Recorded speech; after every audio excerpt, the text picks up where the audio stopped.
44비치 팟캐스트는 클라우드 프로그래밍 IT 소식을 다루는 개발자들의 방송입니다. 구독과 좋아요 눌러주세요. 안녕하세요. 44비치 팟캐스트 129화 시작하겠습니다. 오늘은 도커 데스크탑 유료화에 대한 특집 방송으로 도커에 대해서 쟁쟁한 분들을 모시고 이야기를 나눠보려고 합니다. 네, 서비큐라님 나오셨고 아웃사이더님 나오셨고 안녕하세요. 네, 낙교님이 옆에 마이크를 안 들겠다고 하셨는데 그렇게 되나 두고 봅시다. 네, 도커 얘기를 하는데 네. 서비큐라님이 준비를 되게 많이 해주셨어요. 그래서 좀 이야기해 주시면서 이게 어떤 의미인지 그리고 우리가 어떻게 대처할 수 있는지까지 좀 같이 논의를 해보면 좋을 것 같습니다. 그 지난주에 44비치에서 이미 한번 다뤘던 주제기는 한데 마이크를 약간 정면으로 이렇게 할까요? 네네. 네. 그렇게 있어야 잘 들리더라고요. 네. 다뤘던 주제기는 한데 조금 더 자세하게 알아보면 좋지 않을까? 네, 라는 생각이 들어가지고 하는 김에 좀 찾아봤더니 제가 또 몰랐던 내용들도 되게 많고 도커가 그동안 많이 힘들었구나 라는 생각을 많이 하게 되는 그런 계기가 됐습니다. 그래서 하나씩 좀 요번에는 슬라이드로 정리를 해서 보면서 한번 진행을 한번 해볼게요. 슬라이드까지 만드셨네요. 네, 일단은 44비치 제가 한번 검색을 해봤더니 연관 검색어 첫 번째가 도커예요. 도커. 와. 네, 그만큼 저희 44비치가 뭐 인프라 방송도 아니고 저희 범용적인 방송이지만 이제 도커가 그만큼 굉장히 애정하고 있다라는 걸 알 수가 있고 또 제 아이디 서비큐라 검색을 해도 이제 도커가 상위에 노출이 됩니다. 또 지금 저를 또 있게 해준 것 중에 또 큰 역할을 한 게 또 도커기도 하고 그만큼 참 도커에 대해서 애정이 지금 많은 상태고 그리고 뭐 아시는 분은 아시겠지만 그 대권님이 그 데뷔 2014년도에 요 도커로 보는 클라우드 서버 운영의 미래라는 걸로 그 물론 그 대권 낙연님 이전에 이 도커에 대해서 발표를 해주신 분도 있지만 굉장히 큰 데서 발표를 한 건 이게 아마 최초가 아닐까 제 생각에는 그런 생각이 들고 저 때는 네이버 데뷔가 엄청 큰 행사였으니까 맞아요. 그때는 거의 제일 큰 행사가 네이버 데뷔 아니었나? 그 중에서도 제일 큰 방에서 발표했었어요. 맞아요. 기억나요. 그래서 이제 궁금한 게 2014년에 클라우드 서버 운영의 미래라고 하셨거든요. 근데 지금 2021년이라서 한 7년 지나면은 이제 그때 미래가 지금의 현재가 아닐까? 라는 생각이 드는데 현재 진짜 많이 쓰고 있는 것 같아요. 그때 그 예언이 맞았어. 그때만 해도 도커 잘 아시는 분도 없고 그랬는데 저때 기억이 나는데 회사에서 도커를 써보자 그래서 막 써보고 있었거든요. 0.6 버전. 맞아요. 이 정도 시기였어요. 그리고 뭐 무슨 드라이버 되게 불안정하고 드라이버 불안정하고 EXEC 없어가지고 도커 이미지 만들 때 맨날 SSH 설치하고 막 그랬었거든요. 저는 저때 회사에서 주는 리눅스 OS가 CentOS 옛날 버전밖에 없으니까 맞아요. 옛날 버전은 또 안 됐어. 거기에 도커 깔려면 엄청난 노력을 해야 돼서 진짜 그런 기억도 나네요.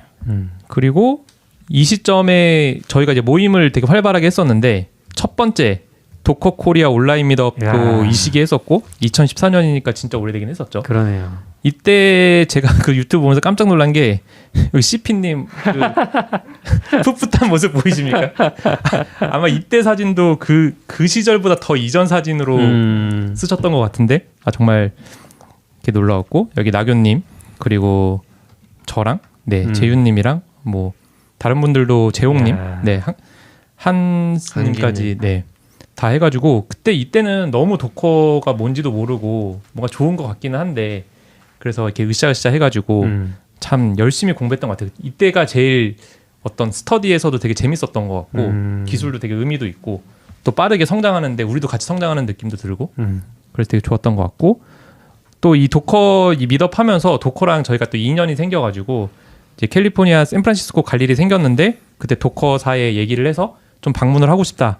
그래서 방문도 그때 했었고 그때 보면은 뭐 이런 뭐 풍선 같은 것도 있고 요게 저희가 엄청 많이 받았던 거예요. 기억나시나요? 캔버스 해가지고 저희가 이제 미드업 할 때 좀 후원 좀 해달라고 해서 옷이랑 스티커 같은 거 많이 받았었는데 항상 저런 박스로 왔었어요.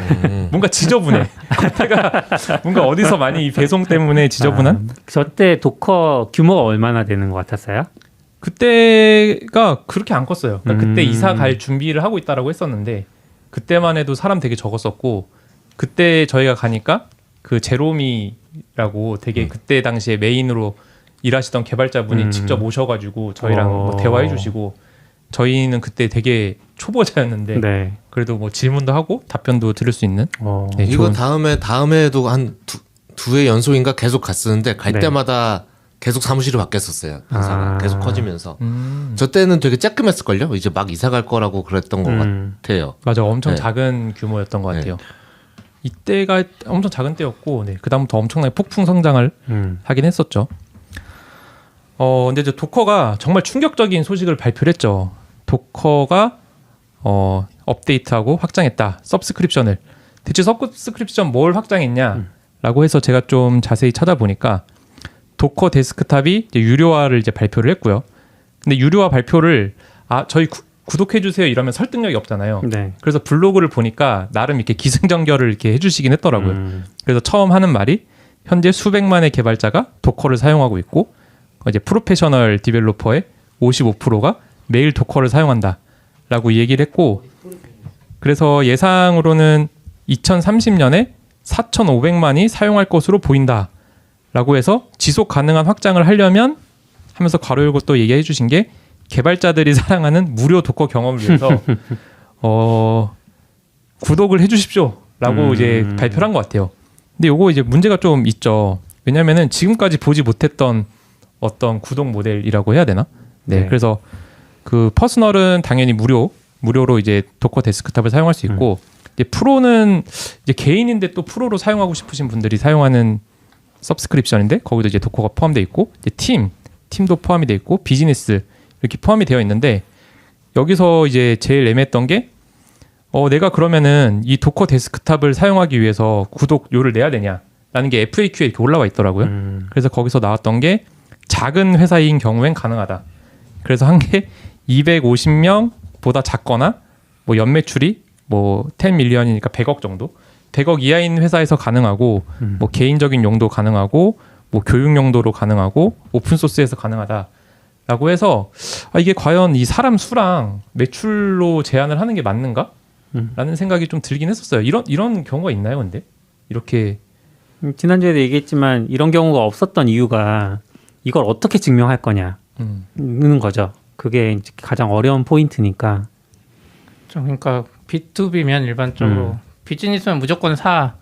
이건 깔끔하잖아요. 그래서 그쵸. IP도 추적하고 뭐 하면 되는데 IP 추적량 실컷했더니 우리 249명인데 우리 매출 공개할 수는 없지만 100억 안 돼 막.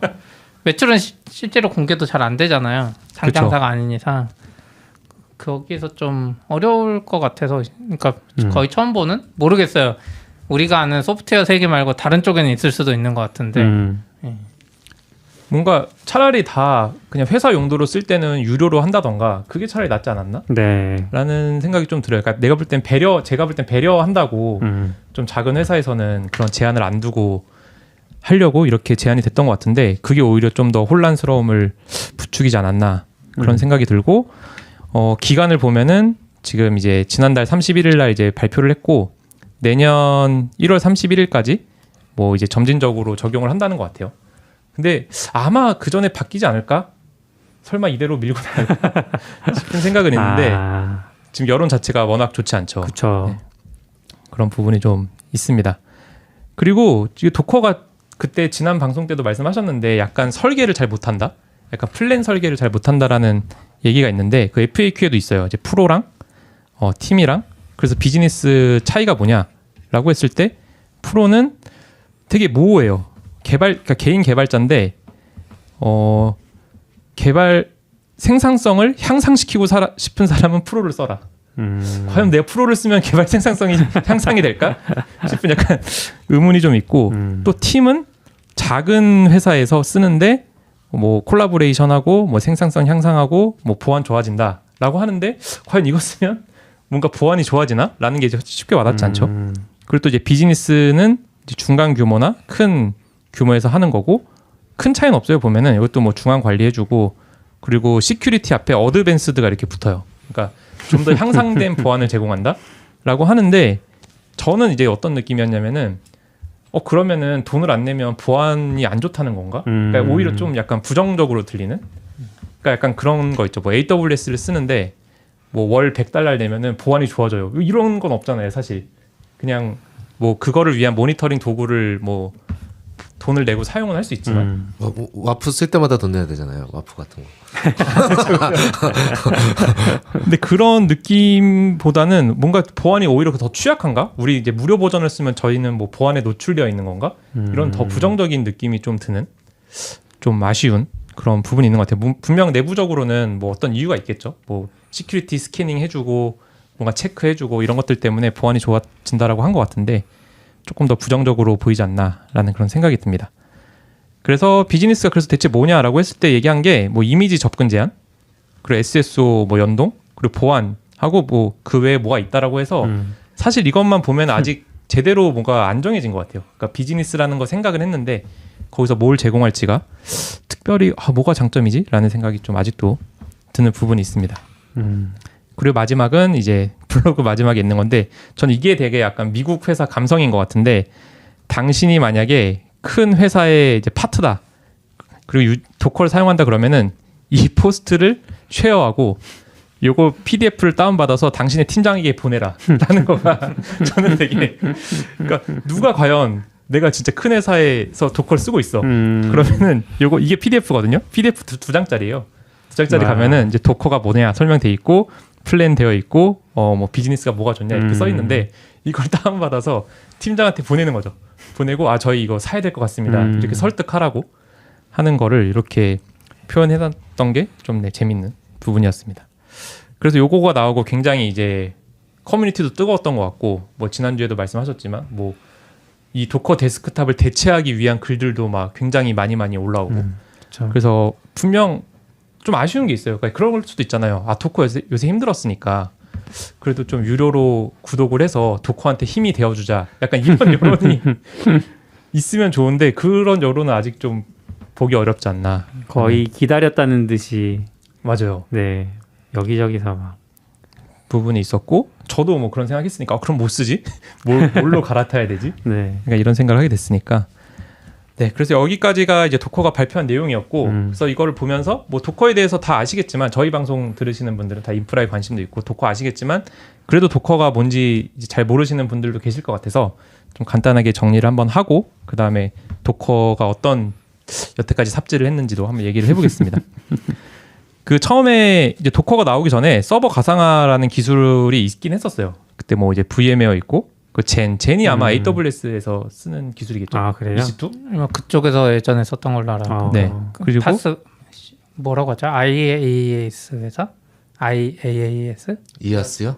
이아스 할 때 저걸 많이 썼던 거 아닌가요? 리눅스에서 뭔가 이런 걸 썼었고 뭐 KVM 저는 KVM 한번 시도해봤다가 너무 어렵더라고요. 그러니까 뭐 설치부터 굉장히 복잡하고 그리고 요 밑에 거는 사실 도커가 나오기 전에 있는지도 몰랐어요. 그러니까 요거는 젠하고 KVM은 그냥 리눅스를 쓰는데 가상화를 쓰려면 이런 기술이 있구나라는 건 알았는데 이제 도커 나오고 도커 공부하면서 본 게 솔라리스도 뭐 존이라는 게 있고 프리비에스도 제일이라는 게 있고 리눅스도 뭐 LXC라는 게 있어서 뭔가 컨테이너 기술이 있다 정도까지만 했었고 이걸 사실 알아도 쓸 수가 없죠.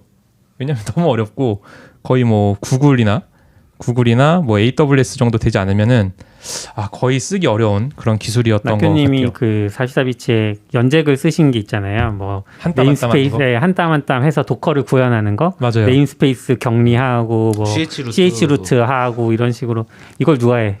생각이 들죠. 하다 보면 하나하나도 힘든데. 네. 그래서 그런 생각이 들 때 진짜 도커가 엄청난 일을 했죠. 요 컨테이너 기반의 오픈 소스 가상화 플랫폼. 이거 약간 헷갈릴 수 있어서 그러니까 도커가 이제 제품 이름이기도 하지만 이게 결국 회사 이름이잖아요. 네, 회사 이름이랑 지금 같은 상황이라서 조금 더 자세하게 표현하면 도커 엔진을 만든 거죠. 그래서 도커 엔진을 만들어서 정말 요 가상화 시대에 엄청난 그 폭풍을 가지고 왔죠. 엄청나게 인기가 많아졌고 그리고 또 도커에서 만든 게 도커 허브. 이것도 머리가 진짜 좋았던 것 같아요.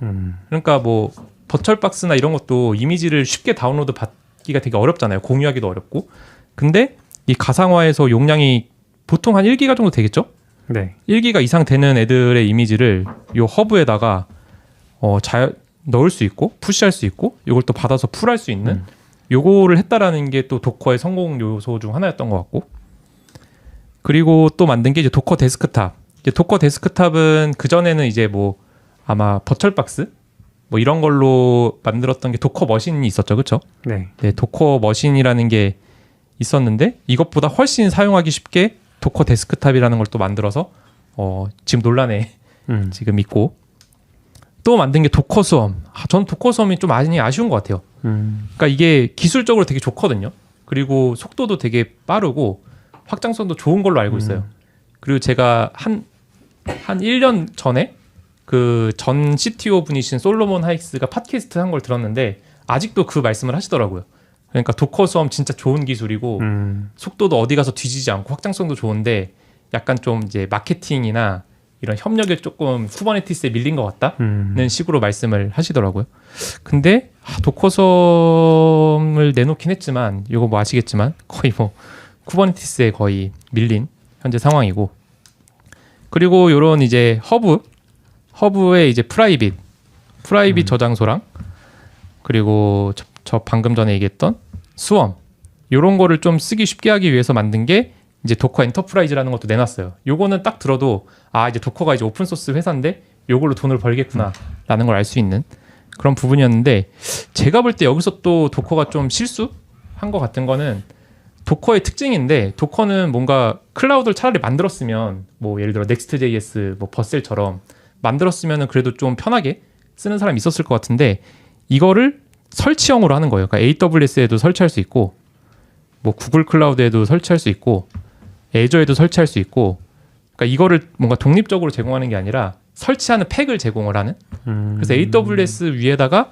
뭔가 설치를 하면 거기 도커 엔터프라이즈가 설치가 되고 그게 도커 데스크탑이랑 막 연동이 막 잘 돼서 뭐 클릭 한 번으로 배포도 되고 막 이런 건데 사실 그게 되게 어려운 것 같거든요. 그러니까 AWS 자체도 알아야 되고 그 위에 올라갔을 때 무슨 문제가 있는지도 다 이해를 해야지만 이걸 굴릴 수가 있는 그런 부분이 있어서 이것도 뭐 얼마나 많이 퍼졌는지 모르겠지만 그렇게 인기는 많지 않았던 것 같습니다.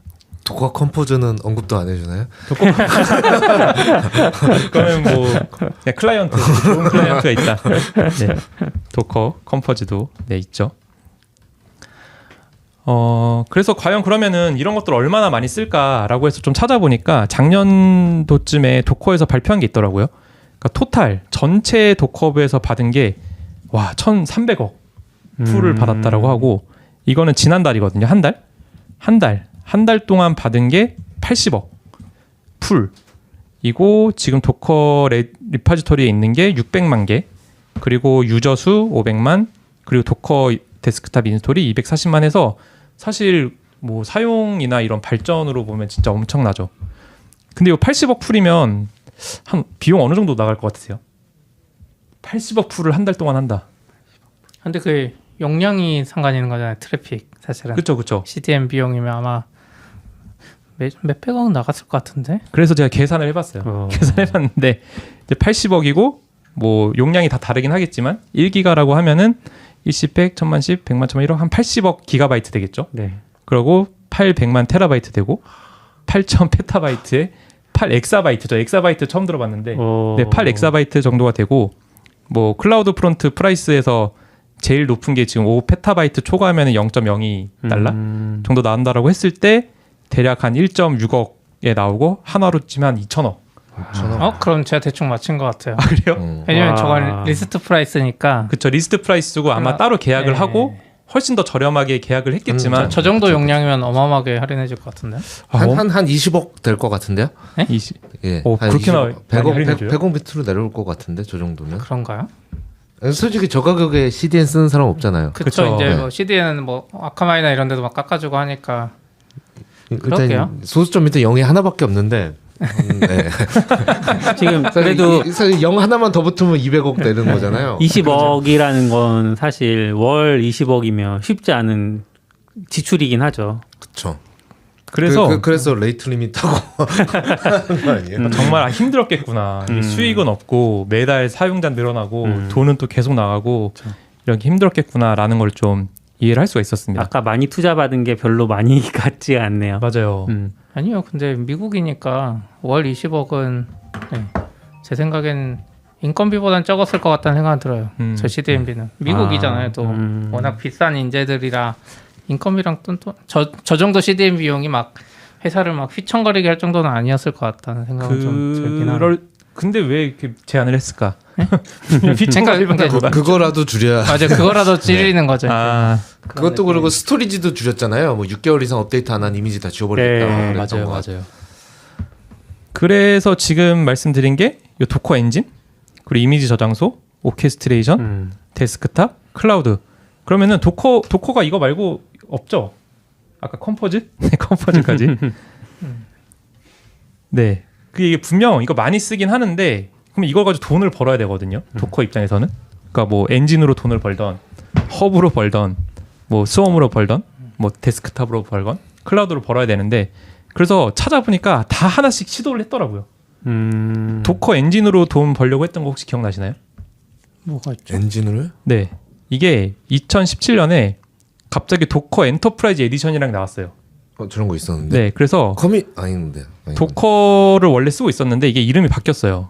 도커 C 커뮤니티 에디션이라고 네. 이제 패키지명이 바뀌고 여기서 쭉 나와서 도커 E 맞아요. 한 번도 써본 적은 없지만 네, 도커 E라는 게 나와가지고 이것도 약간 좀 특이한 게 이 도커 E라는 걸 나오면서 또 세 가지 요금제를 또 이렇게 내놨어요. 베이직, 스탠다드, 어드밴스드 해가지고 과연 무슨 차이가 있나 싶긴 하지만 네 어쨌든 이런 세 가지를 내놨었고 약간 이런 형태로 이제 그때 설명을 했던 것 같아요. 그러니까 도커 커뮤니티 에디션은 뭐 약간 이런 주기로 이제 내놓는데 유지 보수 기간이 짧은 거죠. 그러니까 무조건 새 버전으로 가야 되는 거고 이제 도커 2는 최소 이제 1년 동안 서포트를 하면서 이렇게 길게 가져갈 거다라고 했는데 이게 돈이 과연 될까?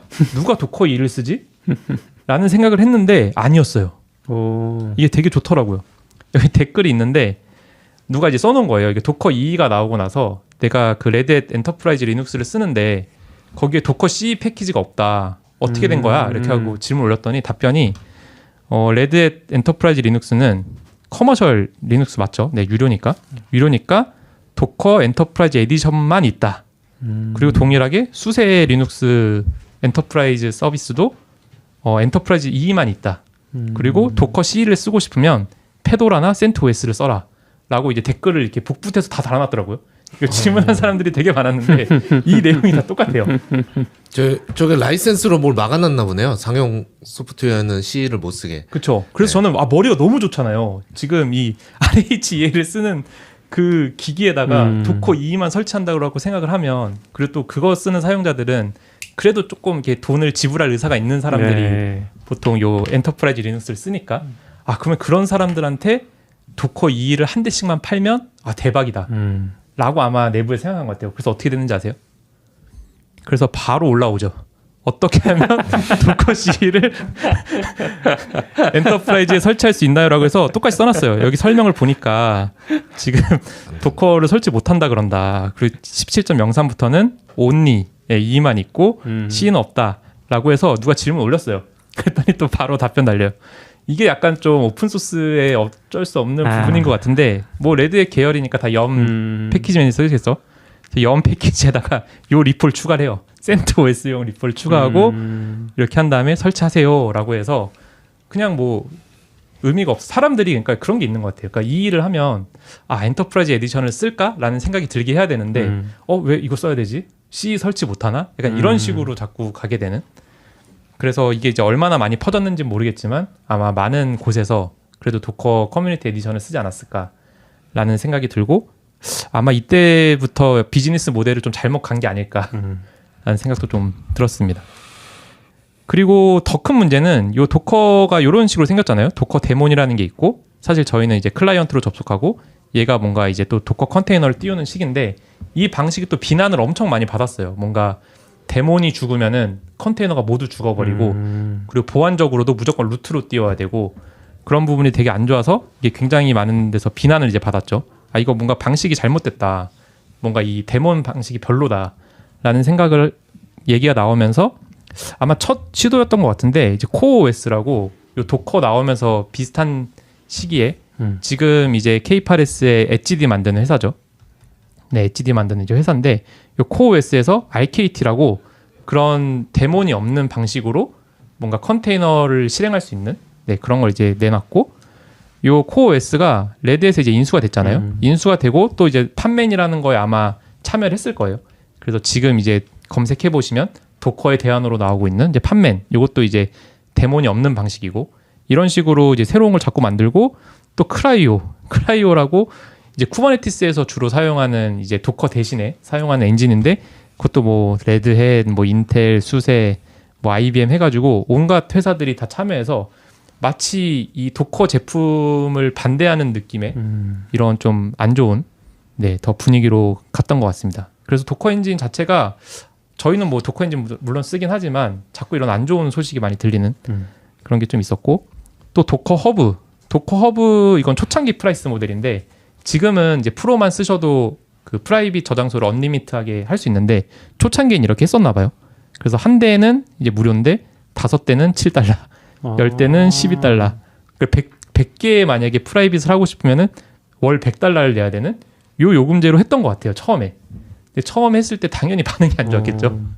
그래서 이것도 아마 이제 도커 허브로 이제 돈을 벌어야 되니까 그 시도를 했던 것 같고. 근데 이거가 망한 이유가 뭘까? 저는 이것도 되게 아이러니한 게 이 도커 허브 사실 되게 중요하잖아요. 네. 왜냐면은 저희가 만든 소스 코드를 퍼블릭으로 올릴 수가 없으니까. 그래서 이걸 돈을 내고 쓰지 않을까라고 생각을 하는데 이 도커에서 무료 도커형 레지스트리를 그냥 공개를 해요.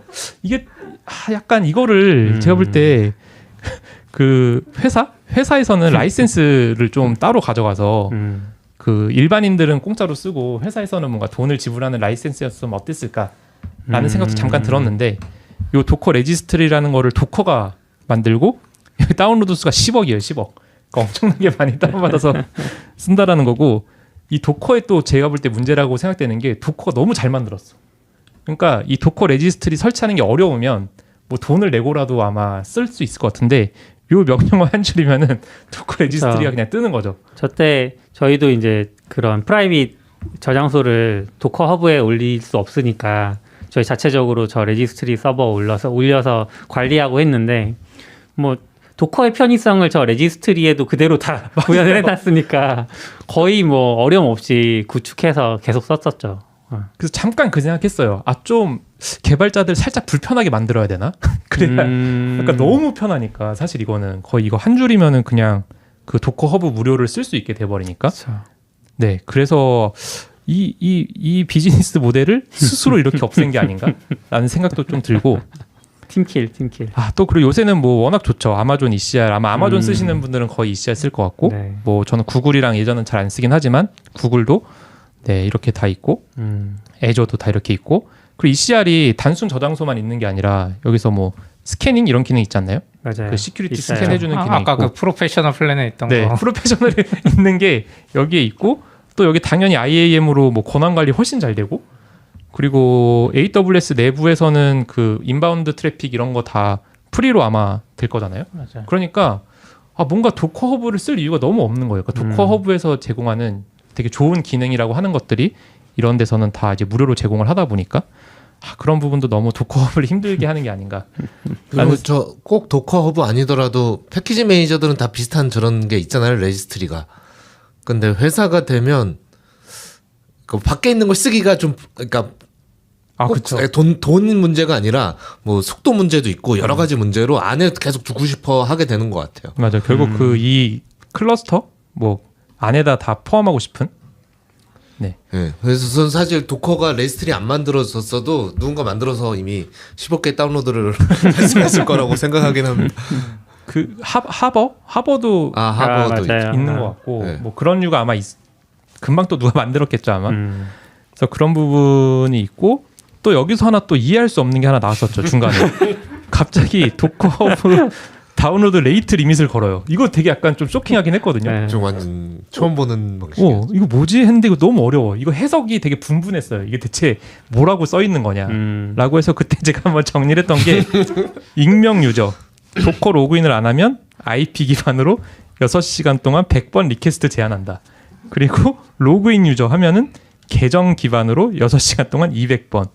그리고 지불 계정 유저. 그러니까 도커 로그인 한 사람 중에 뭐 프로나 팀을 쓴다? 그럼 제한 없음인데 제가 최근에 다시 찾아보니까 제한이 또 생겼어요. 하루에 5,000번? 그러니까 이런 제한이 그러니까 이게 처음부터 있었으면 좀 이해했을 것 같거든요. 왜냐면은 워낙 용량이 막 1기가가 넘는 이미지를 주고받고 하는 거니까 사실 저희도 그때 그런 얘기 많이 했잖아요. 너무 해자 서비스 아니냐. 도커허브 대체 어디서 뭘로 돈 버는 거냐 이런 얘기 할 정도로 낙교님이 강의하고 다닐 때마다 도커가 도커허브라는 걸 좋은 걸 만들었다. 이런 칭찬 엄청 하셨던 거 기억나요. 그러니까 굉장히 좋은데 이게 그러니까 약간 뭐라지? 뭐 줬다 뺏는 거? 그런 느낌이 있으니까 이게 분명히 되게 나쁘지 않거든요. 처음부터 이렇게 했었으면 사람들이 아 그래 그러면은 뭔가 프록시를 구축하던 어떻게 하든 좀 아껴 쓰자 이렇게 생각을 했을 텐데 기존 뭐 한 5, 6년 동안 계속해서 무료로 제공하다가 갑자기 이런 거 제공하고 실제로 이게 바로 아마 문제가 생겼을 거예요. 막 CI 빌드 서버에서 갑자기 뭐가 빌드하는데 에러 나고 그런 식으로 문제가 발생하면서 사람들이 더 그러니까 이때 원래 그렇게 돼야 되는 거죠. 아 제한이 있으니까 돈을 내고 써야지 이렇게 돼야 되는데 그렇죠. 사람들이 뭐야 도커허브 말고 딴 거 써야지 이렇게 돼버리는. 그러니까 약간 도커허브도 아마 그 생각했을 거야. 도커도 아 이렇게 하면 사람들이 좀 늘지 않을까? 그리고 우리 편이 있지 않을까라고 생각하지 않았을까 싶은데 왜인지 모르겠지만 이미 너무 공공재스러운 네. 느낌이 돼버려서 다 뭐 ECR 같은 데로 네. 넘어가 버리는 그런 현상이 좀 벌어졌습니다. 그리고 더 문제가 이제 GitHub도 역시 GitHub이 제가 볼 때 MS의 인수가 잘 된 것 같아. 잘 MS의 됐어요. 인수가 되고 그 어떤 문화는 유지를 하면서 빵빵한 지원이 되면서 GitHub에서 GitHub 컨테이너 레지스트리를 그냥 내놨어요. 사실상 그 도커허브랑 거의 동일하고 근데 아까 방금 전에 얘기했던 도커허브 다운로드 레이트 리미트 없고 그러니까 훨씬 좋은 거죠. 그리고 뭐 다들 아시겠지만 GitHub이 또 GitHub 액션도 워낙 좋잖아요. 그러니까 그 엔터프라이즈 에디션에서 제공하는 그 기능 중에서 CI 기능도 제공을 하거든요. 근데 뭐 GitHub은 뭐 액션도 워낙 좋고 소스랑도 엮여 있고 거기에 뭐 레지스트리도 뭐 공짜로 제공하고 이러니까 도커의 그 길이 더 좁아지는 게 아닌가라는 그런 생각이 많이 들었습니다. 그러면 이제 도커도 잘 안 되고 도커허브도 안 되고 그러면 도커가 제가 도커 있으면은 생각할 게 그래 좀 엔터프라이즈를 제대로 가자 3.0 언제 3.0이 됐는지 모르겠는데 3.0을 하고 제가 볼 때 요거가 2.0이 뭔지 모르겠는데 하고 여기서 이제 노리는 건 그거였어요. 빠르게 애플리케이션의 뭔가 혁신을 뭔가 이렇게 속도감 있게 밀어낼 수 있는 그런 걸로 3.0을 냈는데 기능 다 모르시죠? 네. 기능 모를 수밖에 없는 게 정말 충격적인 기능들이 있거든요. 여기서 제공하는 기능이 애플리케이션 디자이너라는 걸 제공합니다. 이게 뭐냐면은 플라스크랑 엔진엑스랑 MySQL 많이 쓰잖아요. 네. 이 템플릿을 제공을 해서 클릭 한 번에 이걸 만들어줘요. 그 도커 이미지, 뭐 도커 파일 이런 템플릿을. 그리고 뭐 고랑 엔진엑스랑 MySQL 많이 쓰잖아요. 그럼 이 템플릿을 클릭을 하면은 이걸로 개발 환경을 만들어줘요. 근데 이게 정말 그 개발자들이 사실 GUI 환경도 잘 안 쓰고 그리고 이거에 딱 맞게 쓰는 사람들이 거의 없잖아요. 네. 다 커스터마이징해서 쓰지. 이거를 뭔가 개발을 더 빠르게 도움이 된다라는 걸로 이 애플리케이션 디자이너라는 거를 뭔가 엔터프라이즈 기능으로 내놨다는 것 자체가 대상이랑 기능의 갭이 너무 큰 것 같아요. 맞아요. 기능은 완전 초심자용 기능인데 대상은 엔터프라이즈니까. 맞아요. 저 화면을 본 적이 없는데. 그렇죠. 왜냐면 엔터프라이즈 사용자만 쓸 수 있는 기능이니까요. 돈을 내면 쓰실 수가 있어요. 편해 보이죠. 리액트 스프링. 그럼 뷰 쓰면 어떡할 거야? 뭐 하여튼 잘 모르겠지만 이런 것들을 갑자기 템플릿 기능 이런 것들을 이제 엔터프라이즈 기능으로 내놓았고 또 이제 이제 도커에서도 쿠버네티스 돌아가요. 그래서 DKS라는 것도 만들어요. 처음 봤어요. 그렇죠. 처음 DKS라고 들어요. 도커랑 쿠버네티스가 합쳐진 걸 만들어요. 이게 얼마나 제가 볼 때 또 잘못 만든 것 같냐면 여기서 이제 말하는 장점이 있어요. DKS가 왜 좋냐라고 했을 때 클러스터 업그레이드가 투명하다. 클러스터 업그레이드 되게 어렵잖아요. 네. EKS 업그레이드 해보셨어요? 네. 저 할 때마다 너무 힘들거든요. 제가 안 했지만 네. 그럼 이 DKS는 어떻게 이렇게 편하게 해주지 했더니 우리는 블루 그린 방식을 쓴다. 그래서 처음에 블루로 떠 있으면은 그린의 새 버전을 올리고 이걸로 전환을 한다라는 건데 이게 되게 이상적인 걸 아마 그 서비스 운영해 보신 분은 알 거예요. 이게 제일 좋잖아요. 그러니까 EKS 버전 1.20 쓰다가 EKS 1.21 버전 띄우고 거기에 팟을 다 옮기면은 너무 깔끔한데 이게 막 시큐리티 그룹이랑 뭐 각종 정책들 MyAM 이런 게 섞여가지고 사실 그렇게 블루 그린으로 클러스터 업그레이드 하는 게 되게 편하진 않거든요. 되게 제약도 많고. 근데 이런 이렇게 돼버리면은 결국 그런 걸 다 못 쓰게 되는 거죠. 근데 이런 걸 이제 장점으로 내세운 거랑 또 도커 클러스터를 뭐 AWS나 애저나 뭐 도커 엔터프라이즈 디플로이에다가 뭘 할 수 있다라고 하는 게 그러니까 엔터프라이즈에서 되게 원하는 기능이긴 하지만 실제로 하기 어려운 것들을 오히려 더 레이어 하나 더 깔아버려서 어렵게 돼버린 것 같아요. 그러니까 AWS 자체도 어려운데 AWS에 요 DKS라는 깔고 그러면 그러니까 AWS가 밑에 있고 여기에 쿠버네티스가 있고 여기에 또 DKS가 있는 형식인 거예요. 근데 이렇게 돼버리면 진짜 엔터프라이즈에서는 더 어렵고 아마 잘 돌아가는 것도 쉽지 않을 것 같은 그런 부분이 있어서 이 부분이 그러니까 모르는 이유가 있는 것 같아요. 되게 어려운 기술을 시도를 했던 것 같습니다. 그리고 뭐 아시겠지만 이제 뭐 도커 썸은 다 죽고 쿠버네티스가 워낙 인기가 많아졌고 뭐 쿠버네티스 인기를 보면은 이제 클라우드 네이티브라 그래서 요것도 너무 안타까운 건데 그러니까 도커에서 엔터프라이즈에서 뭐 여러 가지 좋은 기능들을 제공을 하는 거를 이 클라우드 네이티브라는 거에서는 이렇게 수많은 오픈 소스로 다 그렇게 제공을 해요. 그러니까 도커 엔터프라이즈에서 유료로 좋은 기능이 있다라고 하는 거를 클라우드 네이티브에서는 오픈 소스로 이런 기능이 있으니 조합해서 쓰세요라고 하니까 더 설 자리가 없어지는 네, 그런 이제 안타까운 문제가 있고 이쯤에 아까 여러 가지 했죠. 이제 도커 엔진 했고 도커 허브 했고 도커 스웜까지 갔어요. 그럼 이제 뭘 해야 될까? 아마 도커 내부에서 그래 데스크탑 하면 유료화 해보자 라고 생각했던 게 정말 저는 이런 정책이 나올 수가 있나? 이게 뭐냐면 도커 데스크탑을 강제 업데이트하는 정책이에요. 이전 버전 사용 불가. 이거 뭐지? 이게 뭐냐면은 도커 새 버전 나오면 이렇게 뜨거든요. 업데이트 레디 투 인스톨에서 3.3.0부터 이게 떴어요. 3.3.0부터 뜨는데 생뚱맞게 스킵 디스 버전 프로라는 게 있어서 이 버튼이 안 눌려요. 이 버튼이 프로가 아니면 안 눌리고 무조건 인스톨하고 리스타트 해야 되는. 근데 또 그것도 아니야. 이거 X 누르면 또 다 끼긴 해요. 맞아. 그러니까 도커가 그 뭔가 배려를 하는 것 같지만 자꾸 심기를 이렇게 뭔가 왜 이러지라는 생각이 들게끔 하는 정책을 하는 거죠. 주죠. 네. 그래서 이거 갖고 사람들이 엄청나게 또 말이 많았어요. 트위터나 이런 데서 대체 이거 무슨 정책이냐. 그리고 아마 피드백을 많이 보냈겠죠. 도커가 그 피드백을 수용을 합니다. 그 전에. 그래서 이게 처음에 나오고 그 트위터에서 설전이 벌어지니까 이 제로미라는 분이 아까 제가 말씀드린 사진에서도 본 분인데 도커 초창기 멤버고 굉장히 핵심 멤버신 분이 하신 말이 있어요. 자, 생각을 해보세요. 도커 데스크탑 매일 쓰잖아요. 그리고 거기에 돈 낼 수 있지 않아요? 뭐 이런 대응이 이런 식이에요. 왜 거기다 돈을 못 내냐? 더 충격적인 거. 업데이트 투 프로 버튼에다 링크를 추가해야 된다. 무슨 링크냐면은 더미가 약간 멍청이 그런 뜻 아닌가요? 네. 약간 멍청이들을 위한 뭔가 이 비용 보고서를 PDF 링크를 걸어야 된다. 그러니까 사람들이 이걸 이해 못한다라는 거죠. 돈이 왜 나가야 되는지 그런 얘기를 했고 또 되게 위험한 발언 많이 하셨어요. 그러니까 이거는 독점이 아니다. 아무도 막지 않았다. 도커 데스크탑보다 더 좋고 싼 거를 만들라는 걸 아무도 막지 않았는데 왜 비난을 하느냐. 필요하면 만들어 쓰세요. 약간 이런 대응. 그래서 네 했군요. 그렇죠. 그리고 여기서 뭐 얘기도 해요. 뭐 모든 개발자 중에 그래도 하나 정도는 유료 프로그램 쓰지 않아요? 라고 하면서 그냥 내세요. 도커 데스크탑도 그냥 내세요. 다른 거랑 동일하게 내세요 하고 요 이모티콘 마음에 안 들죠? 이렇게 손 두 개 이렇게 하고 있는 이모티콘 하면서 약간 좀 좋지 않은 커뮤니케이션이 아니었나라는 좀 생각이 들고 그래서 그거에 대한 피드백을 많이 받고 3.4에서 드디어 바뀌었어요. 3.3 업데이트가 많이 혼란스러우셨죠? 하면서 스킵 버튼을 없앴습니다. 여기 아까 그 프로 버튼 있었던 거를 없애는 거를 3.4 버전으로 해요. 근데 또 웃긴 게 뭐냐면은 없앴잖아요. 근데 2주가 지나면 나타나요.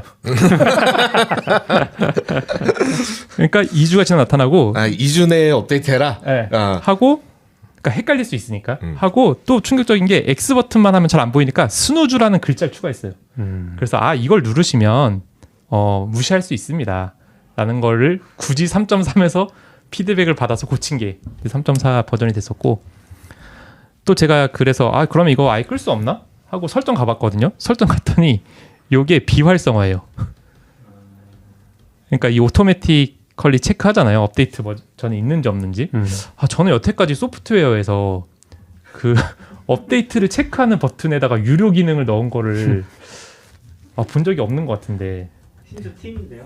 네, 이거는 프로도 아니에요. 팀에서밖에 못해. 프로 사용자도 뭐 할 수 있긴 하겠지만 어쨌든 이런 것도 너무 좀 아쉬운 결정이었던 것 같고, 그리고 뭐 지난 방송에도 얘기하셨지만 그 비용 정책 플랜을 너무 잘 못한다고 생각했던 게 이게 완전 초창기거든요. 초창기 2017년 그 엔터프라이즈 에디션에 대한 플랜인데 노드당 $750예요. 그러니까 진짜 그땐 약간 돈을 벌려고 했었나 봐요. 그러니까 아까 얘기했던 레드햇 엔터프라이즈 리눅스는 무조건 설치하게 하고 거기에다가 노드당 뭐 750연 받으면은 그래도 꽤 많이 받을 수 있지 않을까라는 계산을 했던 것 같고, 근데 이게 바로 정책이 바뀌어요. 바로 그 전에도 있었구나. 그 전에 원래 비즈니스 데이밖에 없었거든요. 그러니까 뭐 10시부터 7시에서만 응답하는 게 $750였는데 우리 24시간 지원해 줄 테니까 요 플랜 써라고 하는 것도 또 추가를 합니다. 그래서 $1,500. 서포트 플랜이네요. 네, 서포트 플랜이 또 추가가 됐고, 근데 이게 없어지고 그냥 심플하게 또 이렇게 바뀌었어요. 갑자기 어느 순간. 그래서 이제 인디비주얼 개인한테는 $5, 그리고 팀은 $7. 이때는 이제 비즈니스라는 게 없었고, 그러다가 갑자기 라주라는 게 은근슬쩍 들어와요. 은근슬쩍 들어오고 500명 이상인 경우에 $84. 이것도 가격도 되게 비싸. 근데 이게 아마 내부에서 좀 간을 보는 것 같아요. 이렇게 $84로 이렇게 해놓고 반응이 안 좋아지니까 어떻게 했는지 아세요? 반응이 안 좋아지니까 금액 부분이 없어졌어. $84 부분이 없애고 컨택트 세일로 바뀝니다. 네, 일단 컨택트 세일로 바뀌고 요 라지라는 게 최종적으로 현재 이제 비즈니스가 되고 가격도 이제 $21로 되고 뭐 여러 가지 기능들이 있다라는 걸로 해서 이렇게 정책을 했었는데 내부적으로도 뭔가 되게 혼란을 많이 겪는 것 같고 정하는 거에 좀 쉽지 않은 그런 게 아니었나라는 생각이 듭니다. 그래서 도커가 어떤 일이 있었는지를 좀 찾아봤어요. 그래서 무슨 일이 있었을까라고 했는데 그 미란티스에서 도커 엔터프라이즈 인수한 거 혹시 아세요? 네. 네, 저도 들었는데 네. 제가 그때 몰랐었던 건 뭐냐면은 도커 엔터프라이즈를 인수하면서 관련된 자원들도 다 인수를 했더라고요. 그래서 그때 도커에 400명 정도가 있는데 그중에 300명도 다 미란티스로 가고, 또 제가 몰랐던 게 포함해서 뭘 팔았냐면 도커 컨테이너 엔진도 팔았어요. 미란티스한테. 그리고 도커 트러스티드 레지스트리도 팔고 도커 쿠버네티스 서비스도 팔고 유니버셜 컨트롤 플랜, 도커 엣지 테크놀로지라 그래서 뭔가 엔터프라이즈만 판 건 아닌 것 같고 핵심적인 도커 엔진도 팔았다라는 게 되게 좀 의외긴 했었고, 그때 제가 드는 생각이 도커 없는 도커 팀이 됐어요. 그러니까 도커는 이제 갖고 있는 게 도커도 팔고 엔터프라이즈도 팔고 허브랑 데스크탑 2개만 남은 거예요 지금. 근데 저게 표현이 좀 어렵긴 한데 도커 엔진은 오픈 소스 아니에요? 그래서 이게 찾아보면은 이제 도커를 설명할 때 이거는 프로덕트라고 얘기를 하고 모비라는 게 있어요. 모비. 네, 그렇죠. 네, 모비라는 게 프로젝트라고 얘기를 해서 이 프로젝트는 오픈 소스고 이 프로젝트로 뭔가 제품을 만든 게 뭐 도커고 약간 이런 식으로 설명을 또 하더라고요. 그러니까 이게 도커가 잘 못하는 거야. 그러니까 처음에 모비 나왔을 때도 왜 모비라는 프로젝트로 이름을 바꿨지? 라고 하는 것부터 사실 설득이 잘 안 되다 보니까 이런 좀 혼란이 있는 것 같고, 이 혼란을 주는 것 자체가 제가 볼 땐 좀 도커가 설명을 더 잘했어야 되지 않나? 라는 생각이 좀 들었습니다. 사실 저 때도 뭐 기사를 자세히 보지 않았지만 미란티스가 샀다 했는데 지금 설명해 주신 것처럼 도커 엔터프라이즈를 샀다는 게 도대체 뭘 산 거지? 같은. 그렇죠. 이제 뭐가 미란티스 거고 뭐가 도커 건지 잘 솔직히 말하면 모르겠는? 그리고 시간이 몇 년 지났는데 솔직히 말하면 여전히 뭐가 팔린지 잘 모르겠어요. 맞아요. 이게 지금 19년이니까 벌써 한 2년 정도 지났는데 사실 아직도 잘 모르는 그런 좀 문제가 있어 보이고, 그래서 결국 도커 없는 도커 팀이 됐어요. 그리고 그 인수 요게 11월 13일이잖아요. 이거 한 날 또 바로 블로그가 올라오긴 했더라고요. 도커의 넥스트 챕터. 그러니까 이분이 지금 그 대표님이신데 그 생각이 있었던 것 같아요. 그러니까 우리는 그런 B2B를 다 팔겠다. 그리고 우리는 B2C, 이 C는 이제 개발자. B2D가 B2D죠. D 그런 말 있나요? 네, 비즈니스 투 디벨로퍼라 그래서 개발자에 집중하겠다라고 완전 선언을 했더라고요. 그러니까 여기서 이제 자세하게 내용을 보면은 그런 게 있어요. 그러니까 도커를 개발할 때 쓰잖아요. 그리고 이거를 배포를 하는데 이 배포가 사실 좀 어렵긴 하잖아요. 음. 이 과정을 뭔가 쉽게 해주는데 우리는 집중을 하겠다라는 걸로 아예 회사의 어떤 방향 자체를 정한 것 같더라고요.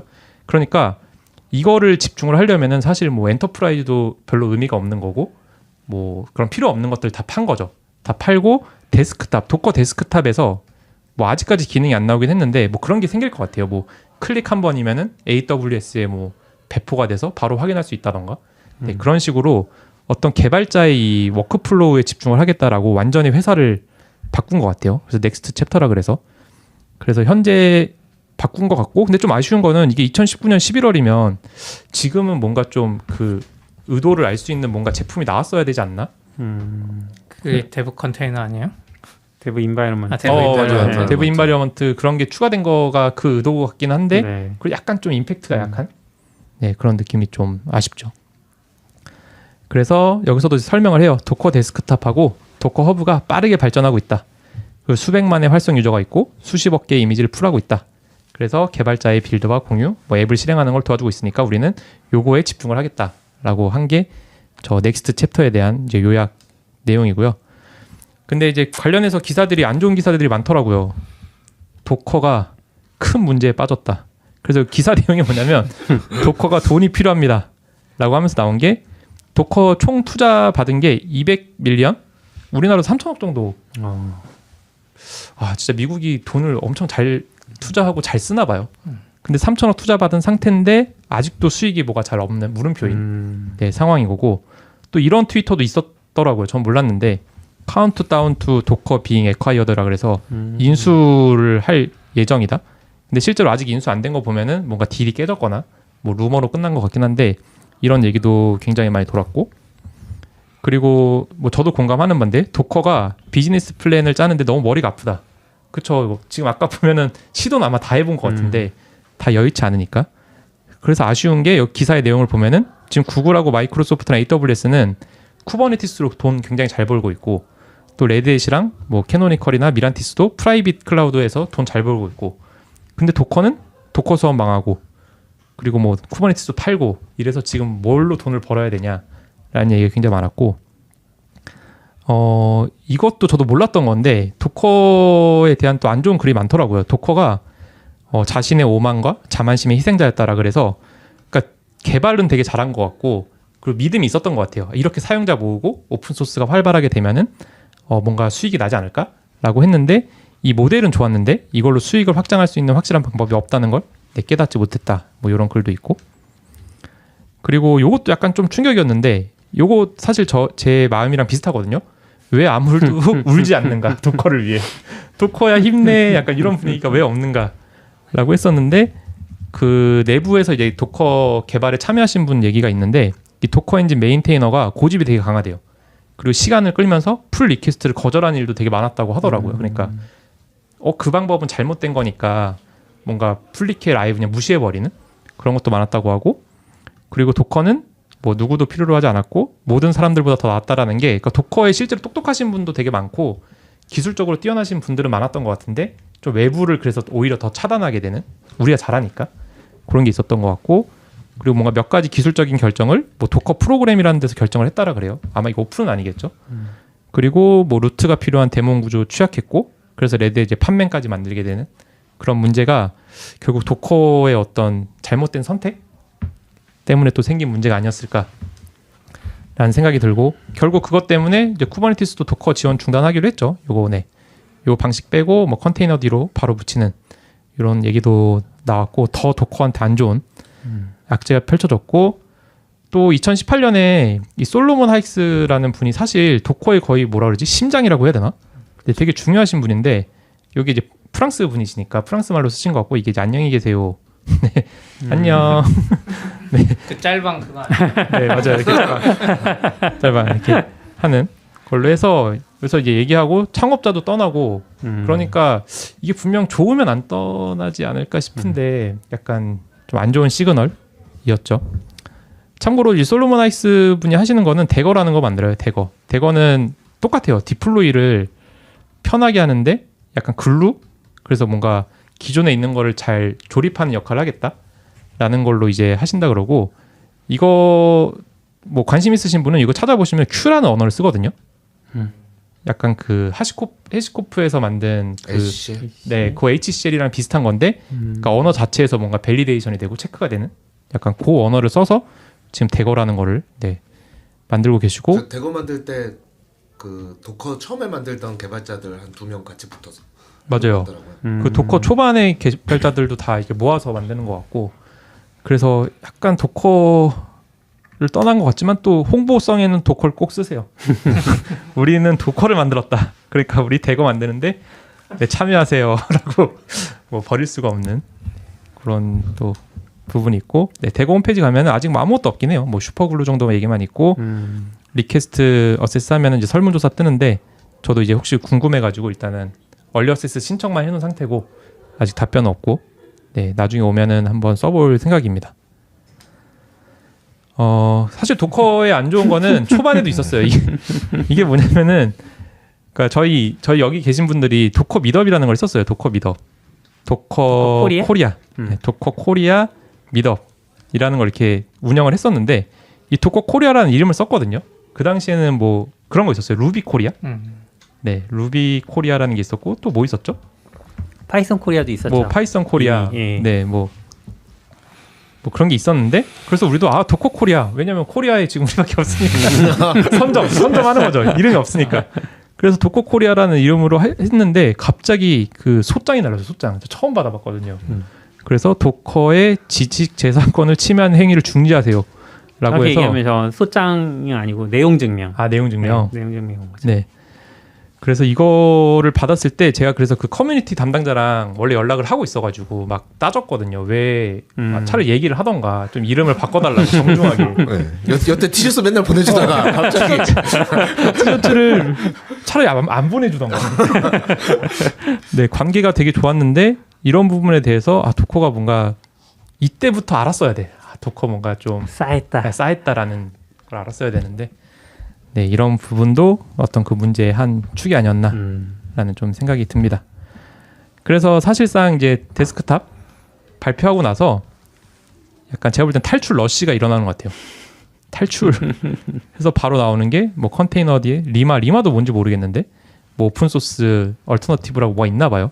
검색해 보니까 나오더라고요. 그래서 뭐 리마라는 것도 만들고 있고, 그 트위터의 김지연님께서는 요 판맨을 애플 실리콘에 돌도록 포팅도 직접 해주셔가지고 네, 바로 사용할 수 있게 만들어 주시고, 요게 또 해커뉴스 1위까지도 올라갔더라고요. 그러니까 이게 뭐 우리나라에서만 관심 있는 게 아니라 전 세계적으로 지금 이 부분에 대해서 관심이 되게 많은 것 같고, 그리고 규현님도 바로 글 올리셨던데요. 미니쿠베로 도커와 도커 컴포즈 대체하기.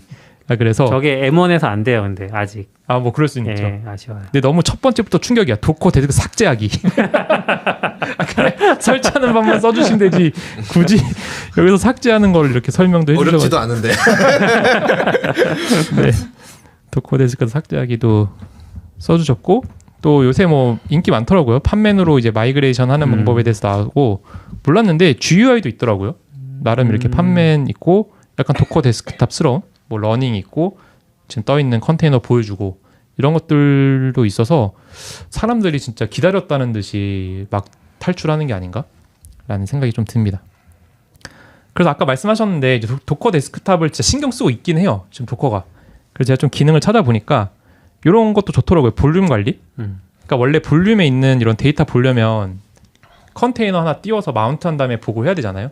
근데 그런 거를 뭐 도커 데스크탑에서는 이렇게 쉽게 볼 수 있는 기능도 추가를 한 것 같고, 아까 말씀하신 이제 도커 데브 인바이러먼트 해가지고 도커와 관련된 환경을 여기서 관리를 하고 생성한 다음에 이제 쉐어도 할 수 있는 네, 그런 부분도 해서 이걸 잘 쓰면은 뭔가 도커 개발 환경을 진짜 좀 손쉽게 할 수 있는 팀에서 네, 그런 부분에 대해서 진행을 하고 있다 정도는 좀 이해는 되는 것 같아요.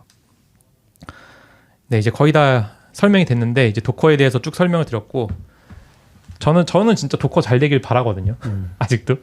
요게 저희 그 완전 초창기 한 2017년? 네, 2014년? 언제죠? 하여튼 초반에 저희가 이제 도커에 대해서 스터디했던 미드업했던 모습이고, 토주네요. 토주 강남 타워점. 강남 타워점. 같은데? 맞아요. 아닌가? 이거 아싸님 아니에요? 왠지 이 깃허브 티셔츠 티셔츠. 안 입는데 그렇죠? 좀 약간 뒤통수가 저 같긴 한데. 네. 그리고 저희가 이제 미덕 할 때마다 이렇게 도커에서 티셔츠랑 이렇게 이쁜 스티커 인기 그렇죠. 진짜 많았잖아요. 맞아요. 귀여워가지고. 인기 많았어요. 네, 그래서 참 많이 도움을 받았고 저 티셔츠 한 3장 있어요. 그러니까 저희가 미덕 할 때마다 되게 또 많이 줬어요. 넉넉하게. 네, 그런 부분 되게 좋았고 그리고 요거는 저희가 그 글로벌 핵데이라 그래서 도커에서 원래 매년 핵데이를 열었거든요. 그리고 지원도 되게 많이 해주고 1등한테는 뭐 상품도 주고 그런 식으로 해서 한국에서도 이걸 연 거죠. 저희가 그때 무슨 생각이었는지 모르겠는데 카페를 통째로 대여를 해가지고 그때 점심도 저희 아웃백에서 그거 도시락 해가지고 그 비용 지원해 준다고 하니까 네네네. 약간 용기 있게 했었던 것 같아요. 해서 되게 열심히 적극적으로 그리고 그때도 되게 많은 분들 오셔가지고 많이 참석해주시고 되게 좋았던 기억이 많이 있습니다. 그리고 아까 말씀드렸던 제로미 그리고 담당하시는 저희랑 연락 주고받았던 분 해서 도커 가면은 이렇게 맛있는 귤도 이렇게 주시고 저것도 제 맥북이네요. 이거요? 그렇구나. 곳곳에 흔적이 있군요. 네, 그래서 정말 좋았던 기억이 많아요. 그래서 제가 좀 곰곰이 생각을 해봤어요. 도커 뭐가 문제일까라고 했을 때 너무 잘 만들어서 그러니까 그 무료 버전이 너무 좋다 보니까 오히려 더 그러니까 돈을 원래 낼 때 보면은 기능이 부족하거나 아니면 돈을 내서 뭐가 얻는 이득이 있을 때 좀 그래도 손쉽게 돈을 내잖아요. 이거는 뭐 개발자가 1시간 투자하느니 그냥 유료로 쓰는 게 더 낫다라는 생각으로 결제를 많이 하는데 이미 도커가 너무 좋으니까 여기다 내가 왜 굳이 돈을 더 내야 되지? 라는 생각이 참 아이러니한 것 같습니다. 네. 그러니까 너무 잘해서 문제인 것 같은? 너무 편해서? 그래서 오픈소스가 문제라고 생각할 수 있는데 제가 그래서 몇 개 오픈소스 회사 찾아봤는데 몽고DB가 왜 이렇게 잘하죠? 네, 몽고DB도 그러니까 어쨌든 IPO를 하고 잘 나가고 있는 거고 그리고 엘라스틱도 잠깐 떨어지긴 했는데 어쨌든 IPO해서 잘 하고 있고 그러니까 도커도 IPO를 해야 되는데 지금 뭔가 BM이 없다 보니까 이제 IPO를 못 하고 힘들어하는 모습인 것 같고 요 오픈소스 관련돼서는 다음에 조금 더 얘기를 아마 하면 더 좋을 것 같고 네. 그래서 이제 마지막 대안 뭐가 있을까요? 어떤 대안이에요? 이 상황이 뭐에 됐을 때 대한 도커는 도커에 대한 어떻게 대안. 하면 잘 될 수 있을까? 도커사를 위한 대안인가요? 네, 그렇죠. 도커 데스크탑을 돈 내고 씁니다. 제 생각에는 도커 아까 그 제롬도 그렇고 뭔가 개발자들의 특성일 수도 있을 것 같아요. 엔지니어링 쪽이나 뭐 그 철학이 있어서 돈은 벌고 싶은데 약간 스킵 버튼도 넣어줘서 나는 착한 사람이라는 이미지를 두고 맞아. 싶은 거지. 돈을 벌 거면 그냥 나쁜 놈 돼서 벌던지 이도저도 아닌 포지션이 계속 본인 셀프로 충돌되는 게 아닌가 도커 안에서. 그래서 전 차라리 이거 할 거면 그냥 비즈니스한테 돈 받아버리든지 아까 보니까 볼륨 안에 파일 보는 기능도 좋다고 생각하거든요. 그런 거 그냥 엔터프라이즈 넣어버리고 깔끔하게. 저는 어쨌든 지금 이 사태 나는 거 핵심은 회사가 돈 안 내겠다는 게 아니라 개발자가 먼저 돈을 안 내고 쓰겠다고 하는데 공짜여도 그러면 회사에선 더 돈 낼 방법이 없잖아요. 이유가 없잖아요. 그래서 회사도 개발자가 원해야 내줄 테니까. 그리고 저는 이제 아까도 그랬지만 뭐 엔진이나 이런 거 다 오픈소스고 다 알아서 하니 그럼 결국 돈 유지되는 거 돈 제일 많이 나가는 허브잖아요. 허브는 그냥 깔끔하게 그 오픈소스나 이런 데 팔아서 파운데이션에 돈 받아서 그거 충당하고 데스크탑으로 소소하게 유지하면 돈도 더 적게 벌어도 유지될 수 있잖아요. 아니면 티셔츠랑 스티커 팔아도 유지될 수도 있지. 그걸로. 아무튼 근데 허브는 어떻게 벌어도 허브를 유지하려면 돈이 드니 그냥 허브 CI 이런 거 깔끔하게 포기해버리는 게 맞지 않나? 전 그 생각은 들어요. 어차피 허브로는 아까 AWS 뭐 이런 애들 경쟁하면 상대가 안 돼. AWS에 이미지 업로드하는 게 이제 비용도 맞아요. 뭐 다운로드도 비용이 막 복합적인데 그거 자체 그 구조 때문에 잘 될 수가 없잖아요. 우리가 아무리 생각해도. 그럼 깔끔하게 포기할 건 포기해버려야 되지 않나? 레지스트리 관련해서 나왔을 때도 딱 그게 있었어요. 그 사람들이 다 이제 퍼블릭 레지스트리를 서비스로 공개하겠다? AWS도 그렇고 막 그런 거 했었잖아요 한참. 그거 반감으로. 뭐 얘기하시죠. 이게 끝난 거예요? 네. 아니, 저는 보통 이렇게 해봐도 개발자, 그러니까 좀 나쁜 의미가 아니라 개발자들이 그 특성상 돈을 받기가 되게 어려운 직종인 것 같아요. 금방금방 대안을 찾아내고 또 오픈 소스가 이미 좀 자리 잡았기 때문에 웬만해서는 돈을 잘 안 내는 거 같아요. 되게 가치를 막 엄청 증명하기 전에는 잘 돈을 안 쓰는 것 근데 같아요. 저는 돈 많이 낸다고 생각하는 게 저는 어플리케이션 아까 그 제롬이 말한 것처럼 돈 주고 사는 거 우리 생각해보면 생각보다 많아요. 저도 데이터베이스 GUI만 해도 테이블 플러스 이런 애들 돈 주고 사고 생각보다 많이 쓰는데 도커는 돈 주고 썼을 때 뭔가 장점도 없고 그러니까 저도 그 포인트가 뭔지 모르겠는데 테이블 플러스나 이런 거는 무료로 다 쓸 수 있거든요. 돈 안 내고 하나는 쓸 수 있어요. 근데 여러 개를 동시에 띄울 때 네가 작업하다 보면 너 너무 불편하지 해서 돈을 쓰게 돼요. DB는 여러 개 붙게 되니까. 그 도커도 뭔가 이게 잘 짜서 개발자들이 막 돈 내고 싶게 하면 아까 말한 대로 니네 팀장한테 이거 보내서 막 이렇게 되는데 지금은 개발자 자체가 뭐 하기 싫다니까 저는 이게 모르겠어요. 뭐 때문인지 모르겠는데 도커는 그냥 깔끔하게 허브랑 다 팔고 그냥 회사 다 팔아버리는 게 나을 수도 있지 않나 싶긴 해요. 구글 같은데 오픈소스는. 예전에 마이크로소프트에서 1조에 네. 산다라는 얘기 있었을 때 팔았어야 되나? 그렇죠. 그쵸. 팔았어야죠. 지금 생각하면 그렇게 하는데 또 1조가 그렇게 크진 않아서 또 미국 시장에서는 근데 미국에서도 1조. 1조 큰 편이긴 1조 달러 하죠. 아니죠? 아니, 1조부터 유니콘인가요? 1조 유니콘인데 저 예전에도 몇 번 말했지만 요즘에 유니콘 쳐주지도 않고 그렇죠. 데카콘이 10조는 돼야 되는데 근데 도커가 가진 걸 생각하면 누가 머리를 싸매도 도커 엔터프라이즈나 돈 벌 모델이 명확하지가 않아요. 레지스트리도 그렇고 약간 기덥 비슷한 거죠. 근데 기덥처럼 차라리 팔고 거기서 개발 환경을 위해서 막 MS에 넘치는 돈으로 막 했으면 도커 레지스트리고 뭐고 다 잘 됐을 것 같거든요. 맞네요. 애저도 막 그거 하고 싶어 하니까. 저는 약간 두 가지 문제가 다 있는 것 같거든요. 그러니까 도커가 이 서브스크립션 모델에 대한 이해가 전혀 없다. 맞아요. 이거 그거 너무 지금 안타까워요. 약간 그걸 설계해줄 사람이 아예 없는 것 같아요. 보면은 뭐 서브스크립션 모델을 말도 안 되는 걸 내고 있고 그리고 그게 잘 돼도 문제예요. 지금 아까 B2D라고 하셨잖아요. 근데 제프라임 모델은 확실한 메리트가 있고 사실 꽤 비싸거든요. 그리고 회사에서 막 사줘요 그거를. 맞아요. 도커는 지금 되게 싸요. 막 5달러 이러잖아요 팀으로 맞아요. 하면은. 그거 해서 몇 명 구독시켜서 돈 벌 거예요. 그 생각도 하긴 했었어요. 너무 싸. 그러니까 이게 구독이 잘 돼도 문제인 거야 사실은. 이게 디벨로퍼만 대상으로 하니까 B2C가 아니거든요. 되게 제한적인 상태에서 되게 스페셜리티를 제공해서 비싼 돈을 받아야 되는데 그것도 안 되니까 잘 돼도 좀 문제인 것 같다는 생각 많이 들었어요. 그러네요. 그래서 제가 좀 다른 사례긴 한데 저희가 옥타를 쓰니까 회사에서는 옥타에서 비즈니스 앳 워크라고 레포트를 공개하는 게 있어요. 거기 보면은 이제 옥타로 많이 연동된 앱 순위들이 나오거든요. 뭐 당연히 요새는 다 구독자 앱들이 많이 쓰겠죠. 근데 제가 되게 인상 깊었던 것 중에 하나가 루시드 차트거든요. 뭐 지금 서비쿠라님도 구독해서 아마 네. 많이 루시드 쓰시는 걸로 좋아요. 아는데 루시드 차트가 거의 10위권인가 들어가 있어요. 전체에서. 오. 되게 깜짝 놀랐거든요. 왜냐면 저도 예전에 썼었는데 그걸 구독해서 그냥 요 다이어그램 앱이 뭐 잘 나가봤자 얼마 잘 나가겠어 그런 느낌이었는데 약간 이게 외부로 되면서 다른 것들에서 좀 대체할 수 없는 부분을 제공해 주다 보니까 그리고 이제 협업하는 부분들 그런 거 실제로 쓰면 대체하기가 좀 힘들거든요. 그런 거 제공하니까 이게 약간 회사 단위로 구독을 많이 하는 느낌이긴 했어요. 개인으로 쓰는 게 아니라 회사 단위로 통째로 구독을 하는데 이게 뭐 줌 같은 것도 그런데 막 돌려쓰고 그러잖아요. 그런 걸 좀 못 하기 힘든 모델로 제공을 해주면은 다 구독할 수밖에 없거든요. 그만큼 돈이 이제 고정비로 쭉쭉 나가는 거죠. 그런 게 되게 좋은 사례가 아니었나? 라는 생각이 좀 많이 들었어요. 성장한 걸 보니까. 도커는 이제 그렇게 하기도 좀 애매하고 뭔가 되게 애매한 상황에 빠져 있다는 느낌이 많이 드는 것 같아요. 킬러 피처가 없는 게 문제인 것 같아요. 그러니까 인텔리제이는 약간 회사에서 비싼 돈 주고 사면 개발자들도 되게 만족하고 그런 또 개념 그런 인식도 있잖아요. 아, 저 회사 가면은 인텔리제이 뭐 풀 버전 사준대. 약간 이런 거 자체가 어떻게 개발자에게 되게 도움이 된다라는 느낌이 드는데 저 회사 가면 도커 데스크탑 사준대라고 했을 때 뭔가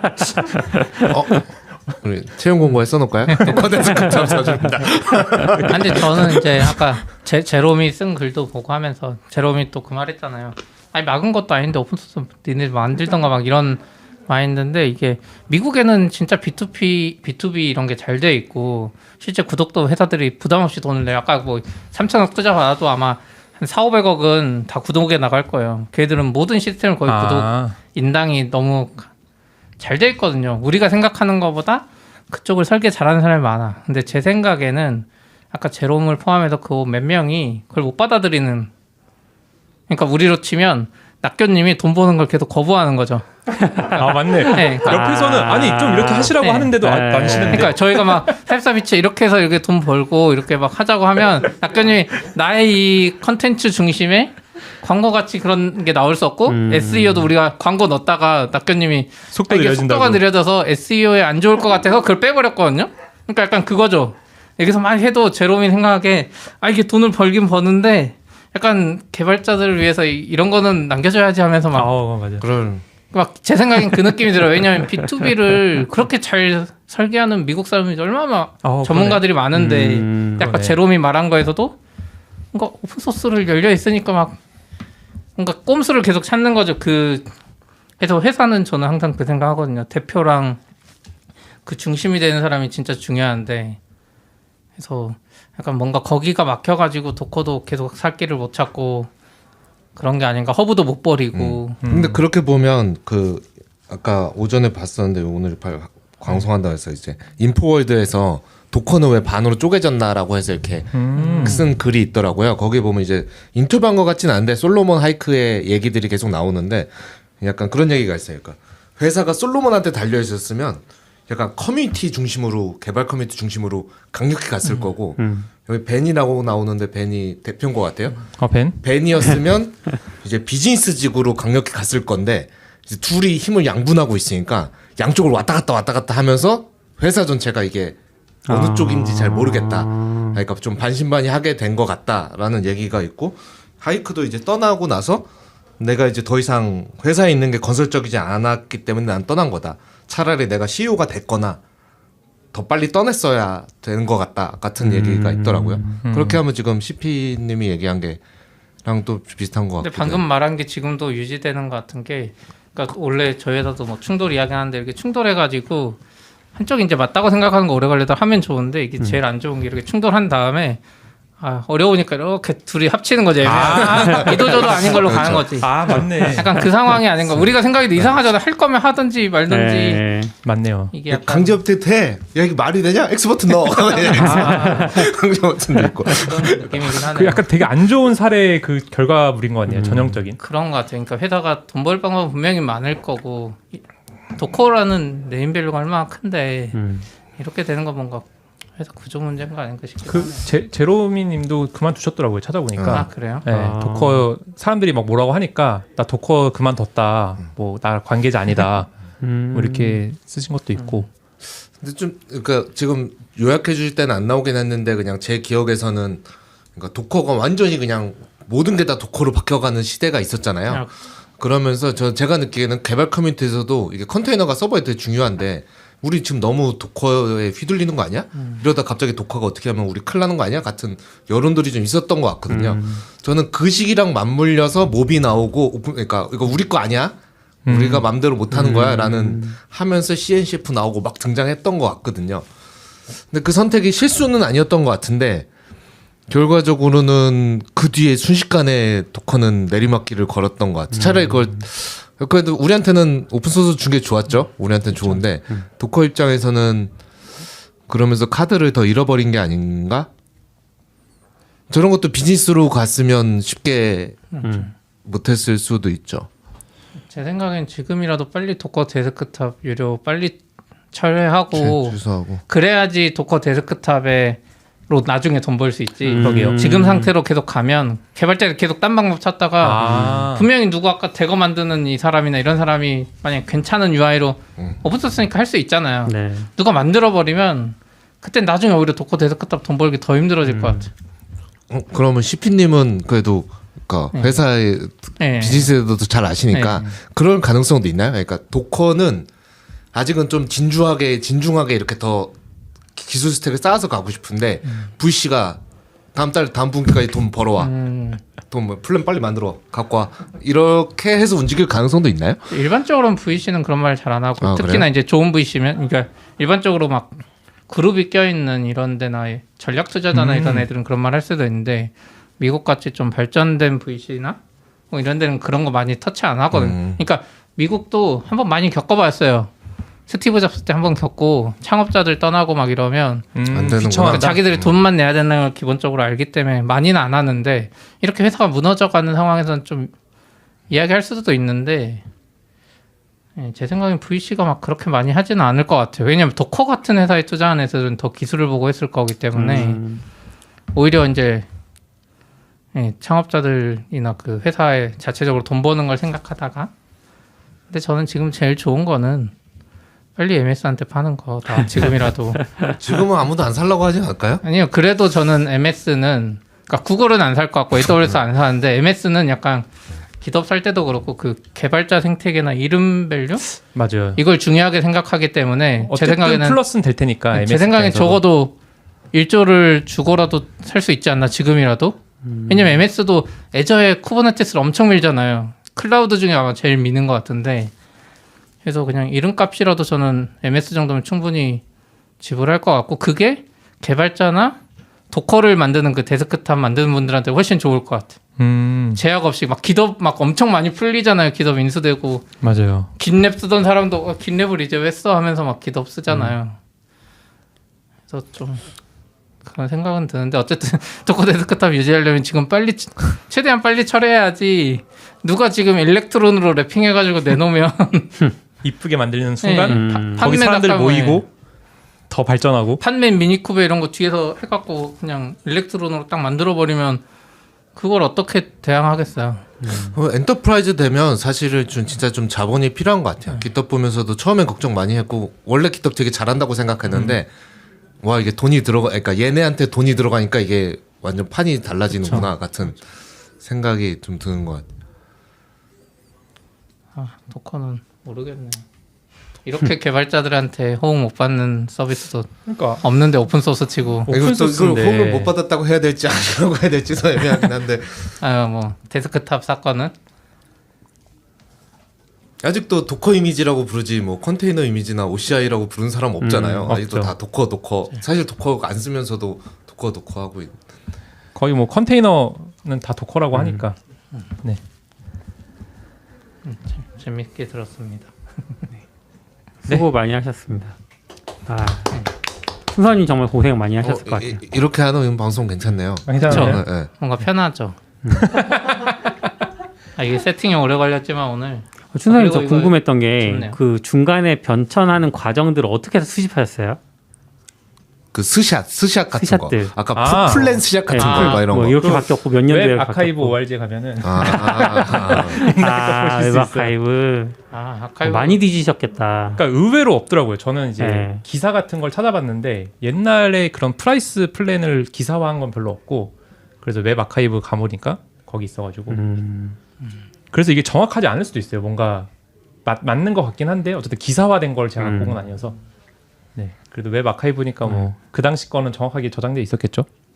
뒤지느라 고생 많이 하셨습니다. 아 너무 애정이 있었는데 슬퍼서 네. 저는 약간 잘 됐다 싶던데. 저는 예전에 뭐 제 일은 아니지만 막 도커 코리아 도메인 내놓으라고 막 맞아요. 김현장에서 보내고 할 때부터 애들은 도대체 생각이 있는 애들인가 없는 애들인가 싶고 그러니까 이런 일들이 제 생각엔 아까 말한 대로 여러 개발자들한테 다 조금씩 쌓여 있는 게 아닌가 싶어요. 이해 못하겠다. 진짜 이해가 안 되네. 그럼 여기까지 할까요? 네. 들어주셔서 수고하셨습니다. 감사합니다. 수고하셨습니다. 수고하셨습니다.